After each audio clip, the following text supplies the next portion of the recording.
Hello, আসসালামু আলাইকুম। আশা করি সবাই ভালো আছেন। তো আজকে আমি আপনাদের সাথে একটি প্রবলেম নিয়ে আলোচনা করব।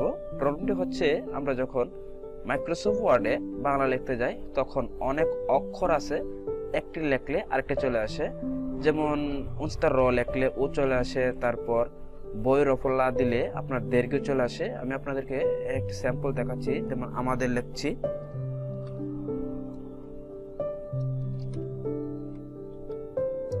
স্পেস দিলে ও চলে আসছে।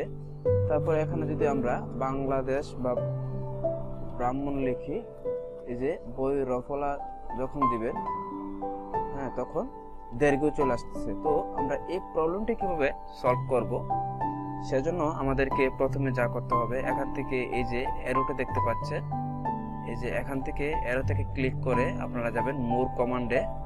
মোর কমান্ডে ক্লিক করার পর আপনারা এখানে একটি অপশন দেখতে পাচ্ছেন, প্রুফিং।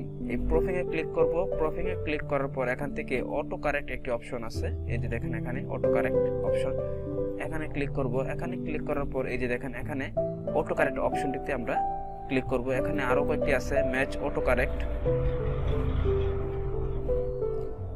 তারপর আছে auto format as you type. এটাতে না গিয়ে আমরা অটো কারেক্টে ক্লিক করব। ক্লিক করার পর এখানে যতগুলো টিক মার্ক দেওয়া আছে ওইগুলোকে আমরা উঠিয়ে দেব। উঠিয়ে দেওয়ার পর আমরা ওকে করব। তারপর এখানে আমরা ওকে বাটনটিতে ক্লিক করব।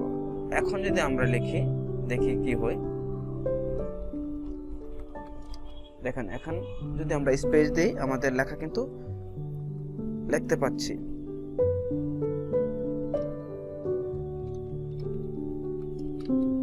ঠিক আছে, তো এভাবে আপনারা আপনাদের প্রবলেমটাকে সলভ করতে পারেন। আমার এই ভিডিওটি যদি আপনাদের ভালো লেগে থাকে তাহলে অবশ্যই আমাদের চ্যানেলে লাইক করবেন, শেয়ার করবেন আর সাবস্ক্রাইব করতে ভুলবেন না। ধন্যবাদ সবাইকে। আল্লাহ হাফেজ।